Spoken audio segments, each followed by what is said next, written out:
Hello, I'm William Gallagher, and this is 58 Keys live-ish.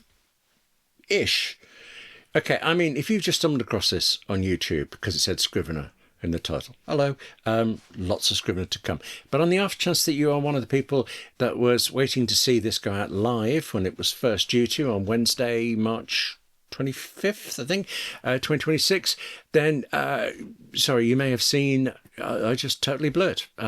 Completely me, don't know what I did wrong. So I'm sorry for that, but I'm really amused because one of the various attempts to get it going actually worked for about a minute and a half. So YouTube recorded it faithfully and put it out. A minute and a half of me going, possibly saying a few creative words about myself and YouTube, but there was no sound either. And some people wrote the funniest comments on that video. And to you, I'm so sorry. I had to delete the video. If only I could have kept the comments. I mean, there were critical ones as well, generally very kind, but they were just really good, really well written, very funny. But if I left that video up just to show your comments, then, yeah, when you're searching for Scrivener, you find that, you'd see this, it's a minute and a half, it's silent. You'd think I was daft, and you'd be right. So, okay. There will be live ones in the future, presuming I can figure it out. But for now, this is the finale, the conclusion of a whole month's worth of videos about Scrivener on this 58 Keys channel. 58 Keys is for writers. It's writers like you and me who use and who write on Scrivener, yes, but also, you know, Word, Pages. Basically anything we write in, well, on the Mac, on, you know, iPads, iPhones, all of it. I've even covered writing on your Apple Watch. Sometimes that wasn't the most productive thing, but this month was about Scrivener. And so, you know, there's a link in the description below of the 3 that have gone before, the 3 episodes. And you might well, if you're searching for something, you might well find what you need in those more than you do in this wrap-up question answering thing. Part 1 was full on, why do writers and authors like Scrivener? And actually why they don't as well. Then part 2, pick up a iPad again, William. It was about writing on iPads and actually iPhones. It's a lot about the iPad because the iPad is a great Scrivener tool, but also about writing on any 2 devices. So Mac and iPad, Mac and iPhone, iPad and iPhone, even a little bit about Windows PCs in there. I mean, tiny bit, I don't know, enough to do more than tiny bit. There are little tiny issues that are important to know, and that's all in part 2. And then part 3, last week's one, I thought was going to be the deepest possible dive into Scrivener's finer details. You know, nothing that you absolutely have to know in order to write in it, but things that when you do know are just really, really useful. That's what I thought, and I think actually that's what we got, except over the whole of the month, I've been getting a lot of questions, a lot of tips, the comments in this stuff. I mean, again, lots of them are very funny, but also really informative. I learned so much from this month. It's brilliant.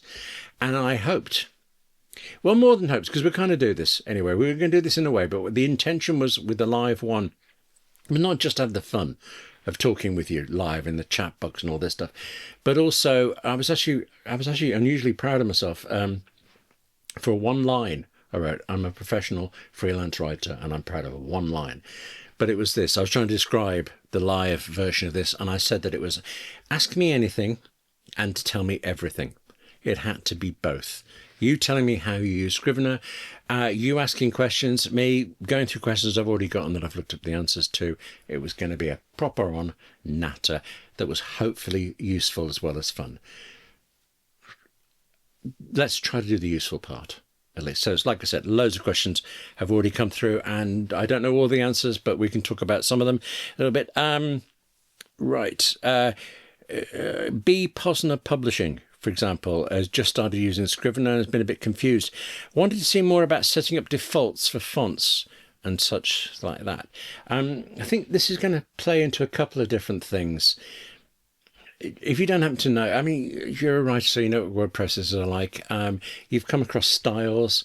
I actually think Scrivener styles are a little basic compared to, say, Pages or Microsoft Word, but they are there. When you're in the middle of writing a chapter, there's a menu with font choices and standard styles for it. standard styles is the phrase. You saw me hesitate there. There's a list of them, like body copies, headings, and you can change any of them and it saves them, but I think it saves them in that one document. So actually, let's skip to something that's relevant. Let me hold that one thought, and let me go to this, because later on, Dot Caffrey. Sorry, another side. Dot Caffrey is 58 Keys Patreon member, and she runs, she's on My Writing Sprint. If you're a 58 Keys Patreon and the 2 biscuit tier, as it's called, then every Sunday at 5 o'clock for 1 hour, you and I get to have a chat. There's maybe half a dozen or more of us, something like that. We come on, say hello. It's always nice. I run an on-screen ominous clock of doom, a countdown for 60 minutes. And while that clock is on, we shut up and we write. Whatever it is we're all working on, right away, get as far as you can. And then at the end, we have a bit of a gas, having a chat about how the hour went, how things are going. Dot's always on those. Dot is great on those. She's like a star of it.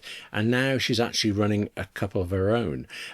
You don't have to be a Patreon 58 Keys member to do it. So actually, I'll check with her first, whether she minds me giving out the links to absolutely everybody. But why not? You're not everybody. We'll see what happens. But anyway, Dot asked about Scrivener. Have you thought, she said, about making custom templates in Scrivener, because she has made one. This is how these two things tie together. You start your Scrivener document. Like any other word processor or the like, it comes with a set of templates for it. And I may be wrong here. I think I am. I ignore them all and I start with the blank template, just a white blank screen, nothing on it. Get on with it, William. Your job is to fill it. Scrivener comes with other things. Templates are like pre-designed things, but in this case, it's pre-designed, pre-arranged format for a novel, for example, or a script. It's got a lot of templates and things. I don't find them useful. But actually, in Scrivener's style of templates, it's not just the layout on the page of how they look.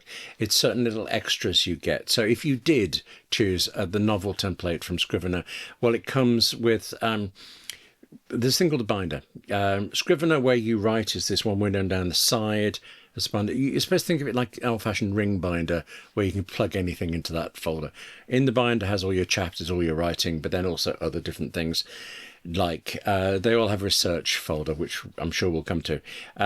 If you've chosen the novel template, you get things like character lists and locations or places lists, things where you can make notes about your characters, biographies of them if that helps you, and similarly with locations. Okay, but what I think Dot is talking about is that she's done a bit like me. I don't know if she started with blank or with a template, but over a lot of time, over a lot of words, you tend to have made a few changes in Scrivener. I mean, the margins, the font size, the font, the style, all of this stuff. Things that actually I would struggle to tell you I've done, because I've done them over about 10 years, but I know when they're not there next time. What Dot has done is, at some point when she's been running, when she's happy with the layout and everything like this, she has saved that current work, has her own template. Now, this is a lot of words to say a very simple thing. Under the File menu in Scrivener on the Mac, File, Save as Template, done. And from ever on afterwards, you can open up that template and write a new book, which is why I think it might be the answer to the font settings thing. Piddle about, play with it in one, and when you've got a layout that you like, a choice of body font and heading fonts and sizes, well then File, Save as Template, and then forever afterwards use that. Well, I say forever afterwards, we're writers, we're going to fiddle.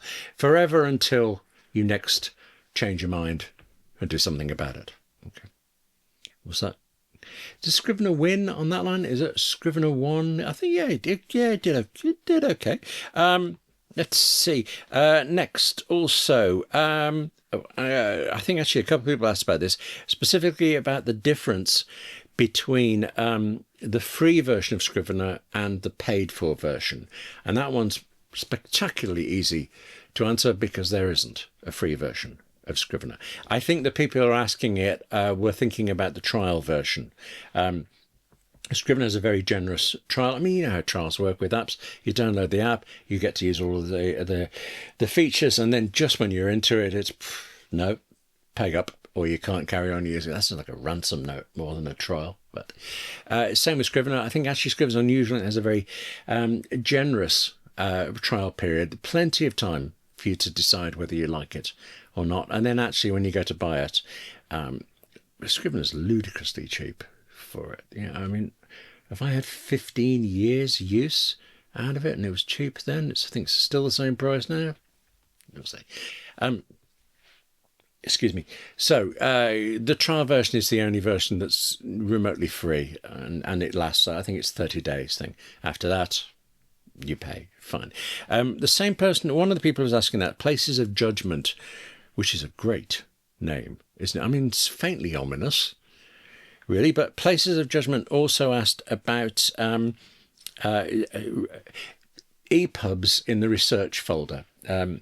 What Places of Judgment said was research cannot display other EPUBs from what they can see. So EPUB, in case you don't use that term, it's an e-reader book, like a Kindle book, an Apple Books thing, a Kobo thing. I mean, there are different formats of those, but broadly that kind of thing.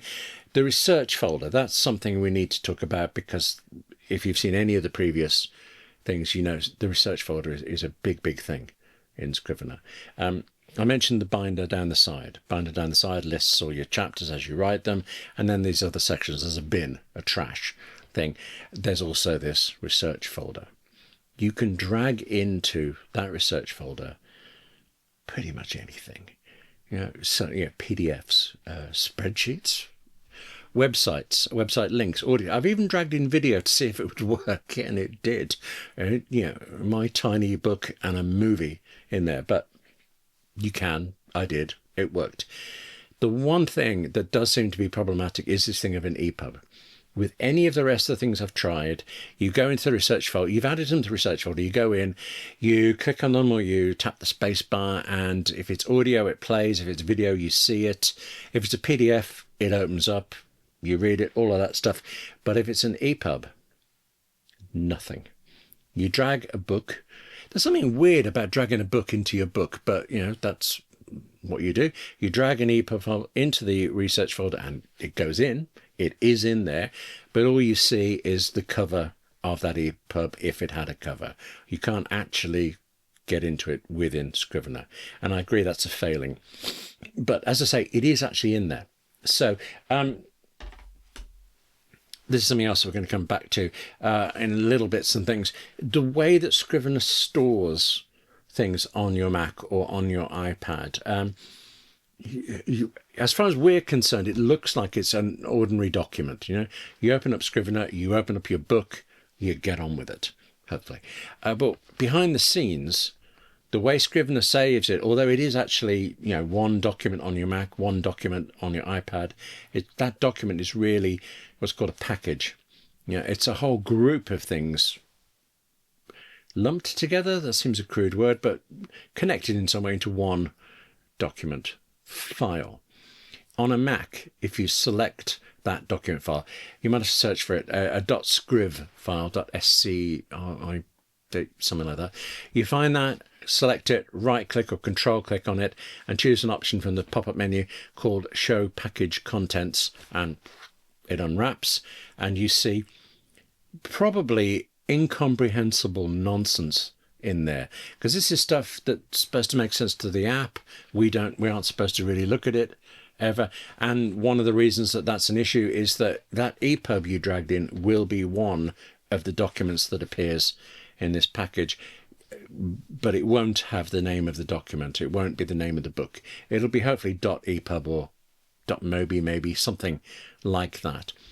But what you can do on a Mac is select the first thing in the list, tap the space bar, and you get a quick view that shows you what it is. If it isn't what you want, hit the cursor key to go to the next, and when you hit the EPUB one, you will have the book. Now, I think that's kind of good and bad. The book is there. You have saved it. It's in your research folder. It is accessible, but it's not exactly convenient. I love that thing of the quick view, space bar, see the contents. That's not what I want. On to the next. And with this, come out of Scrivener, find the app, do this. Yeah, but it is there, kind of thing. I said we'd come back to how Scrivener saves things. I think actually maybe let's do this now, because the thing that has come up that I don't think I did right was Stuart Bilverstone asked, he's also a 50 Keys Patreon member, also asked about connecting to Dropbox. Very quickly, I mean, the detail in the first one of this month's thing, but connecting to the Dropbox, this is why you do it. I suppose if you're using just one device, Dropbox is a cloud service. It's kind of a backup. It isn't really. Don't rely on Dropbox as a backup. That's not its job. You delete something on your iPad, it's gone from Dropbox as well. But it does work. It is a copy there. The useful thing about Dropbox and thing like Scrivener is when you have a couple of different devices. So you've written something in the morning on your Mac, you're away somewhere in the afternoon, you write on your iPad. We shouldn't have to care about the device we're using. Reach for the nearest screen and know that your book is going to be there. It is when you use Scrivener and a service such as Dropbox, probably only Dropbox. As an Apple user, you are, well, actually, I suppose whether you even think about it or not, you're an iCloud user as well. Macs do, and iPhones and iPads, they do a huge amount on iCloud of keeping themselves straight. So, you save an email on your Mac, it's saved on your iPhone, all these sort of things. iCloud handles all of that.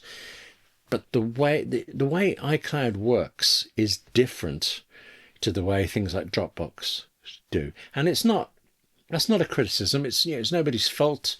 Apple with iCloud have decided to synchronize documents between iPad, Mac, all of this stuff in a certain way that works and works quickly and works very well.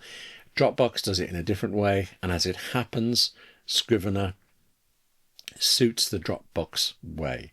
The thing is, that package of things, it's possible if you were using iCloud instead of Dropbox that the way iCloud works, next time you went to another device to open up Scrivener, not everything in that package will have synced across yet, and you end up with like a broken book. I mean, that's worse than it really is. Sounds worse than it is, but yeah. With Dropbox, the whole thing moves over.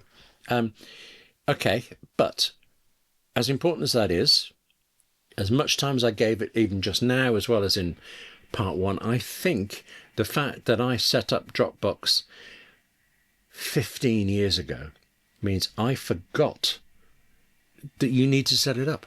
I told you that it was free. Dropbox is a paid service, but there's a free tier of up to 2 gigabytes. And unless you've been writing a lot, then 2 gigabytes is more than enough for you to save your books on Scrivener. But what I didn't say was, here you are, you've got Scrivener, how do you connect Dropbox? Stuart pointed out he had trouble getting to it, but then his iPad kind of glommed onto it and sorted it out for him. And I should ask him how he did it, really.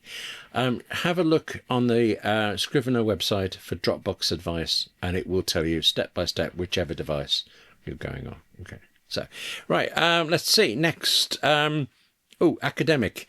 Andreas Glantz 2294, a fine year, asked, how is Scrivener for academic writing? Our texts tend to not be very long unless we're writing a book, but often require a great deal of research. And related to that, can Scrivener handle references and a bibliography? Well, you know about the research folder now. I'm using it for something. It's just something where I'm amassing detail, bunging it in the research folder. Frankly, worry about it later. But that folder is for the actual material, the PDF, the website.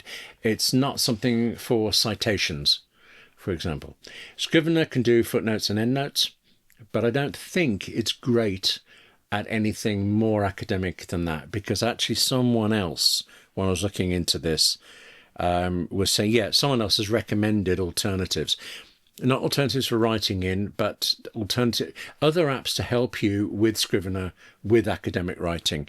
And the apps I found listed were one called EndNote, another one called Zotero, Zotero, Bookends, bookends and endnote, I can understand those. And another one called Jabref, Jabref.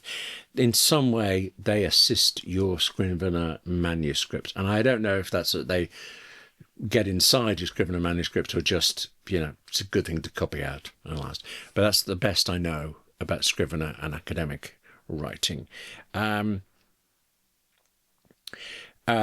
Stokes, actually, Darren's another 58 Keys Patreon. You are missing out if you're not a 58 Keys Patreon. I would say that, though, wouldn't I? Darren asked about using Scrivener with an NAS, a network-attached storage, rather than a cloud service, like Dropbox, for syncing work between different devices. Yes, I have considered it. I'd use a lot of external storage. I create very big files because I'm usually doing video, which normally I can make work. For books, books are really small, actually. I mean, I'm working on an 80,000 word book at the moment, and what's it going to be at most? 100 megabytes, maybe? I mean, nothing. So for that, a big storage array, a network attached storage array, seems overkill. But then over time, you're writing a lot, you're also amassing lots of research, your Scrivener file folder can expand. The thing with doing it over an NAS is that you should be in control yourself for it. An NAS will be, it's practically another computer knocking around your office or somewhere in your house, wherever, where all it does is hold a number of storage devices, hard drives, SSDs, things like that, and it manages them so that you know about RAID stuff. The same data can be shared across multiple drives in case one of them goes wrong and things. They can kind of cope with problems like that. An NAS can also be set up to let you access things remotely. So next time I'm in the States, if I go back to the States, I would be in theory able to just dig into all of my computer stuff here in my office without going through anybody else's cloud, but I suppose my own.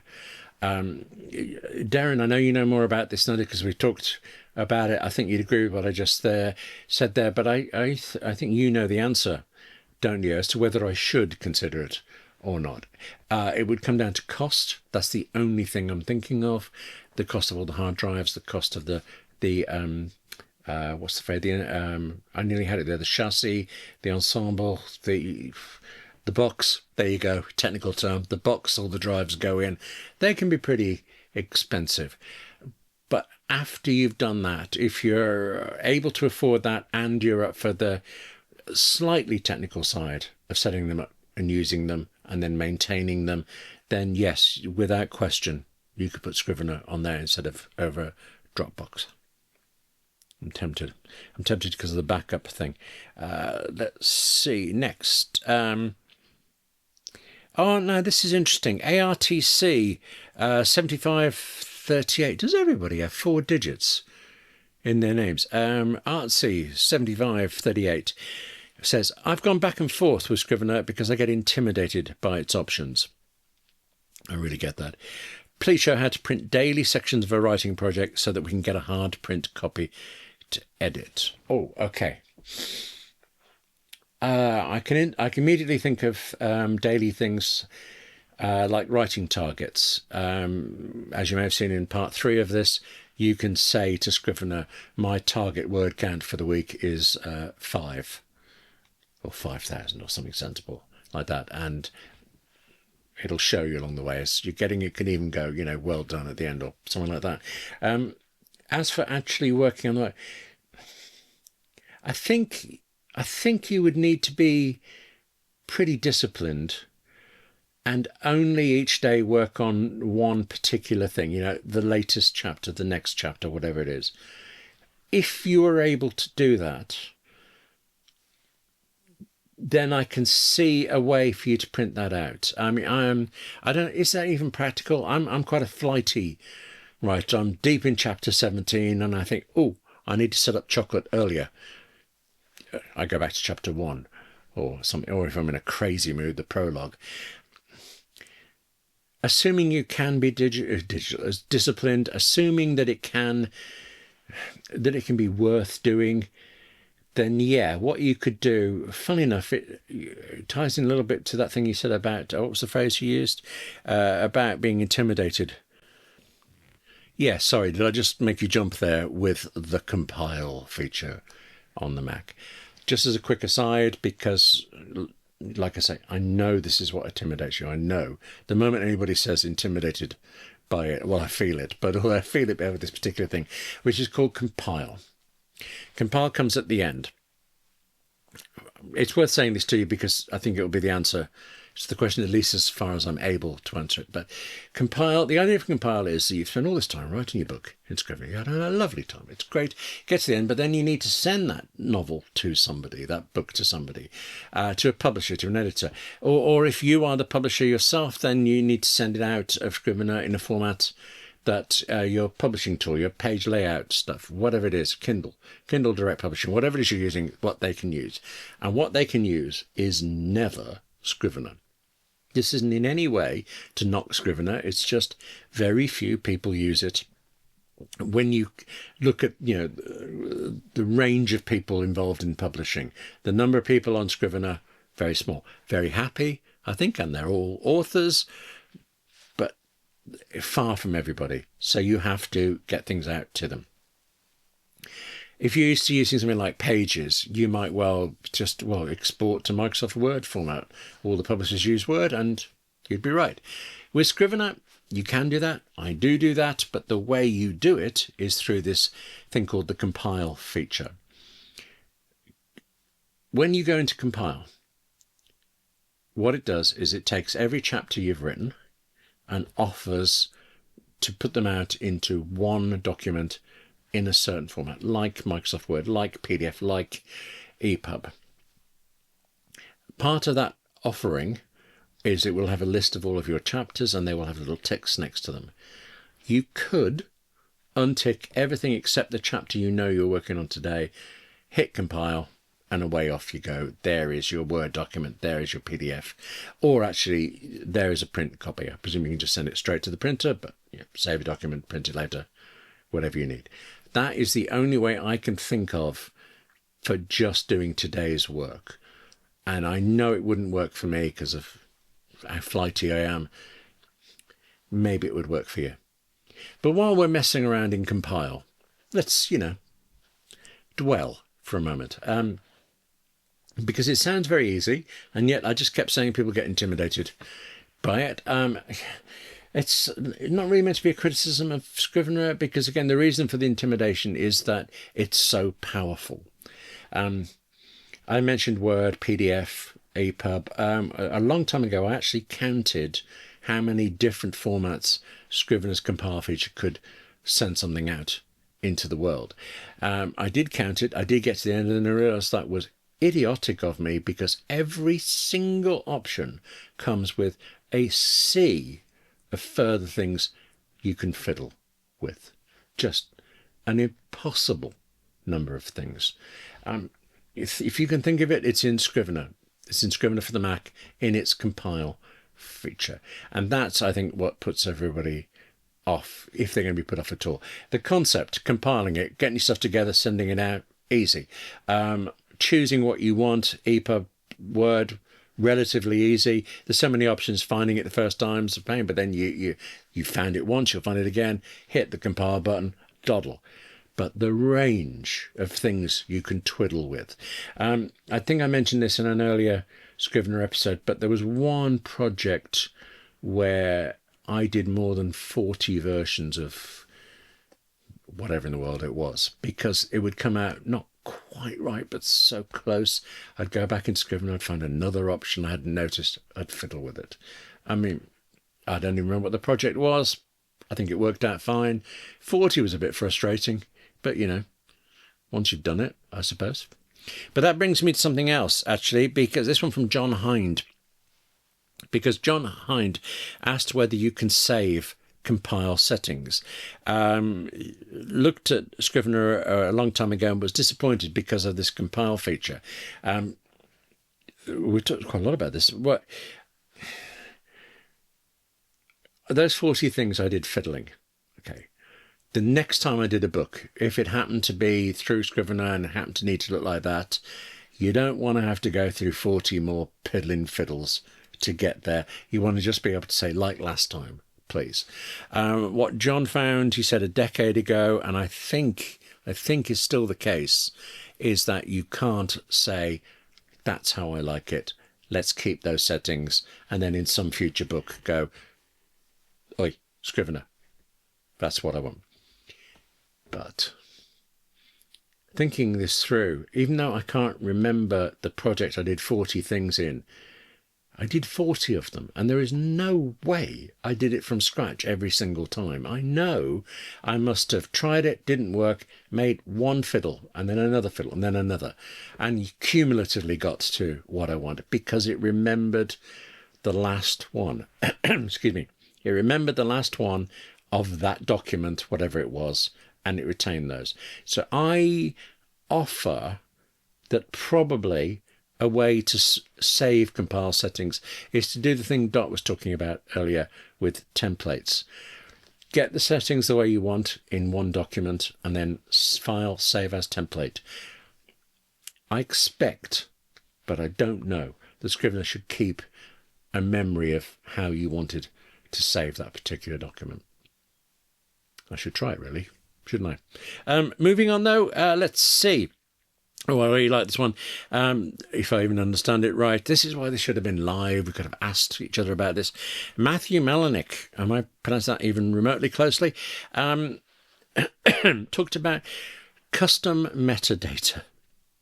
Sorry, you heard me laugh there, not over the term, but just I got a note here of everything said and I realised it was really good. Setting up custom metadata, says Matthew, can be convoluted but useful. Follow. I'm a sci-fi writer mainly, writes Matthew. So let's get a little crazy. Say your story takes place on multiple planets. Okay, there's some kind of mind-controlling entity jumping around, taking over key characters, and the entity is susceptible to sunlight. Are you following all of this? Take notes. You could, in Scrivener, create a custom metadata tab to track all of that. Viewable in the outline mode. I think I've said before, I'm not massively impressed with Scrivener's outlining. I mean, it's better than words. It's a lot better than pages, if you can even say pages have got one. It's nowhere near as good as Omni Outliner, the separate app, but it is there. It is useful, and I hadn't appreciated that you can add to it custom metadata. So, for example, Matthew says, you could create a special field that would tell you which planet this current scene takes place on, another one that says who this entity is possessing at this point in the story, and another tracking what the relative position of the sun is at that moment. This story writes itself. I love it. But it doesn't have to be that convoluted. I've got to share this one with you. You could create a special tab that tracks what kind of tea the character had that morning, if it's important to the story for some reason. Yes, of course it is. Okay. I've got to do that. Let's see. We've talked about setting up lots of things, templates. We've talked about doing custom data. Now trying to save, compile through basically trickery. You do all that work, you don't want to lose it, do you? So let's see. Anthony Gladman, 6558. Everybody has 4-digit numbers. What would mine be? Anthony Gladman, 6558.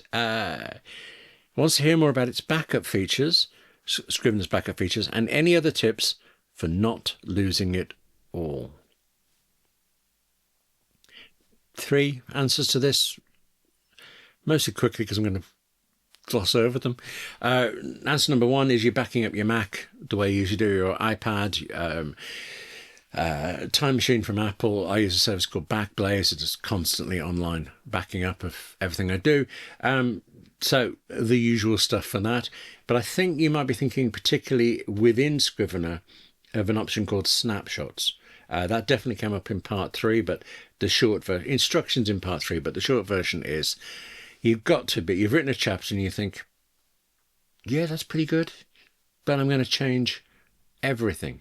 You take a snapshot of that chapter and then you just carry on writing. And when you think, oh, no, that was definitely the wrong road, you can just click a button and everything goes back to the way you had it. When you want to do it for the current chapter you're working on, it's really simple, like 2-button click, done. If you want to do it for more, like the whole book, which tends to be what I will do for it, well, then you have to select all of the chapters, and then there's a couple of different options, but it's the same idea. You can save this snapshot is such a good word. Everything about the book, all of the text as it is right at this moment. Not that moment, not the moment before, but this moment. And then do it as often as you like. Go back to anything you want. That's kind of a bit sort of ish a backup. Maybe. I mean, if your Mac is stolen, if somebody comes in and deletes your Scrivener document, well, snapshots are gone with them as well. But basically, if you screw up a chapter and want to go back, snapshots are your friend. And I did say there were 3 things. This is away from Scrivener, but I'm using it on a Scrivener project and a Pages one. We should probably do 58 keys about this. It's a shortcut for backing up things. What kind of backing up?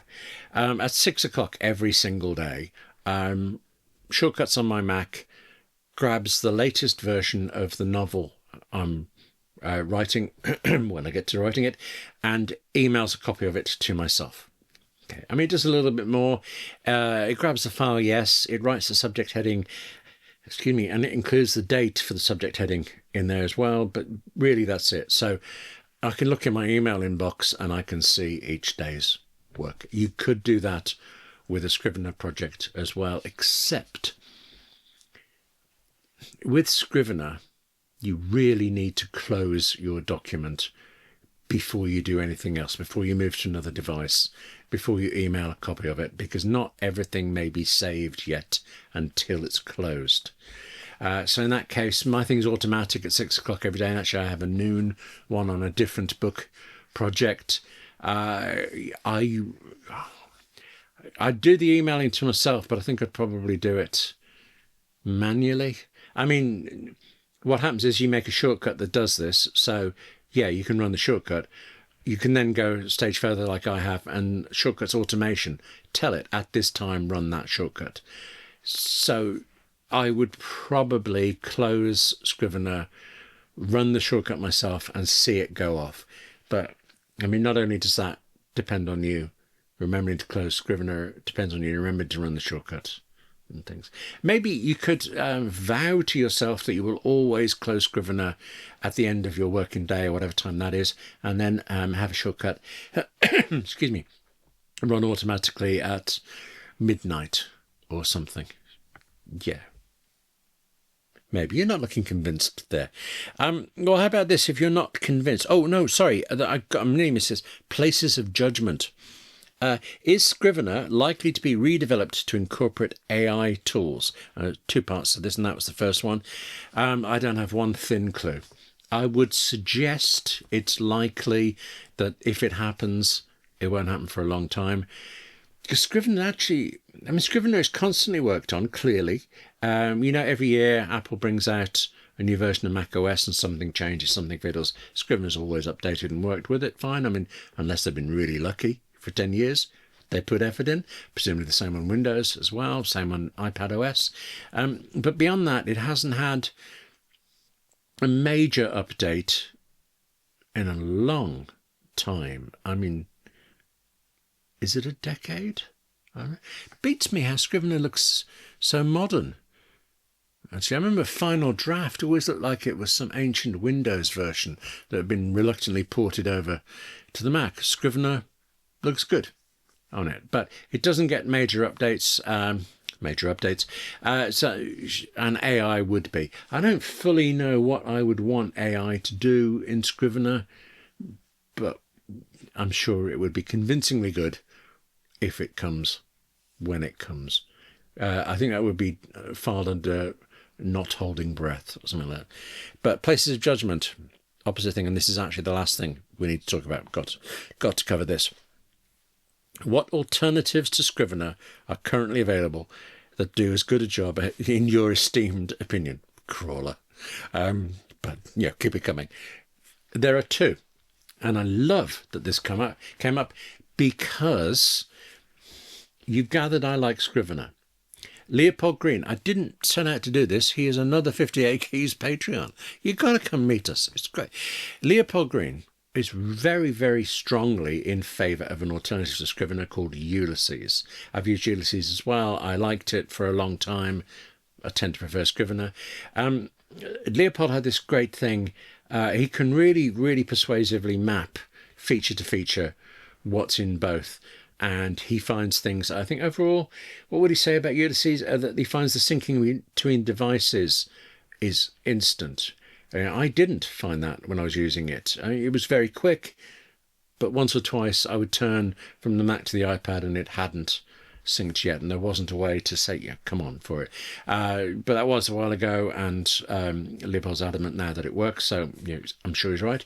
And the other thing he really likes is that Ulysses on the Mac is identical to Ulysses on the iPad, pixel for pixel practically, whereas Scrivener, there are differences. Actually, I should very quickly say, sorry, just to leap back what's on my mind, the big difference in Scrivener and the iPad is the compile feature. Compile is not only difficult for your eye to use, it was difficult to make, I presume, built up over who knows how long. When Scrivener released an iPad version and they kind of, starting again doing the app, the compile thing, it was too big an ask, really. They'd never get it all done in time. So they did a compile version, but it's a lot less powerful than it is on the Mac. But that has the benefit that it's a lot simpler. So I was going to say swings and roundabout, but it's more swings and swings with a hint of a roundabout somewhere. For it. Okay, so that's Scrivener, and on the iPad version, Ulysses being identical, I get why that's an advantage. Thing to know about Ulysses, one is it's a subscription service which does put people off. In fact, I think I stopped using it when it went to subscription, but I have a setup subscription, a separate thing that includes Ulysses, so I do have it if I want to carry on. There's a different approach in Ulysses, though. In Scrivener and any text editor or word processor you've ever used, there's an app and there's your document. I mean, you might open the document and on the Mac the app comes with it, or you might open the app first and then File, Open, there's your book. Fine. Ulysses doesn't have that. Ulysses it's one document, really, but it's divided into sections. They're called sheets in Ulysses. And so, one sheet is your prologue before you throw it away. One sheet is your shopping list from last month. These 18 are your novel. And you can select those 18 and export them to Word or whatever. You can treat them as one volume. You can treat them as individual sheets. There's no limit on the size of a sheet. There's no constraint on what goes in there. It's very free and collective. And actually, the thing I like about Scrivener is that you can, because you have all your research in there, you have one file on one app. You can open it and everything you want is there. Or with Ulysses, it can be all of your writing. All of it. Take a look at this. There you go, just easier to show you. Ulysses versus Scrivener. Lots to say in favour of both of them. Oh no, actually, hang on. I got a message. I nearly forgot to get a message from Leopold specifically about this. He said, if it helps at all, I asked Claude.ai to compare Scrivener and Ulysses, paying particular attention to where Ulysses matches or exceeds Scrivener. Rather to my dismay, it is more pro-Scrivener than I would have made it. Yes, and also, he's talking about the syncing being quicker and the almost identical nature of the iPad version, but also he can customize the interface of Ulysses to an extraordinary degree. And yeah, he's shown me that before. He can do wonders in Ulysses, much better than I can. Okay, I said there were two. Actually, we're almost done. So let me put this out the way. I'll be fiddling with it if I don't. I said there were two alternatives I knew of. Ulysses was one. The other one is Obsidian, and I have used Obsidian. I wouldn't be confident telling you anything about it because it didn't kind of click for me for some reason. Not one single fault with it, not one single criticism. It's just, some things work for you, some don't. You know, we're writers and we writers use technology, but it's like, well, you know, people have favourite pens and things. You can't quantify it, you can't justify it really, but you like this, you don't like that. You like Scrivener, you don't like Word. Maybe some things are more understandable than others. Okay. That's it for the questions I've had to do with Scrivener over the last month, and I learned so much from the questions from it. It's great. I mean, what are we going to do next? There will be a Pages month, I think, in a long while, but there will be some others as well. Don't ask for Microsoft Word. You know, be nice. Nobody should have to spend a month in Microsoft Word, but there will be other apps and services that we as writers on Macs and iPhones and iPads use, and there will also be live 58 keys things. I'm determined about this because the funny chat, even when in that little bit when it went right, just got to have some more of that. It's got to be you and me, writer to writer, having a chat. So I will figure out what I did wrong, and I will sort it out. But in the meantime, thank you very much for watching. Now take care of yourself, eh? Write more. It's so important. Yeah, I don't mean in Scrivener. I mean anything. Scrivener, Pages, Word. You could use pen and paper before you use Word. Anything. That bit about taking care of ourselves, writing is part of taking care of ourselves. It's that important. And maybe I'm projecting a bit here, but I think we both need to do more, don't we? But still, it's important. And I'll see you soon after you've written a bit. How's that?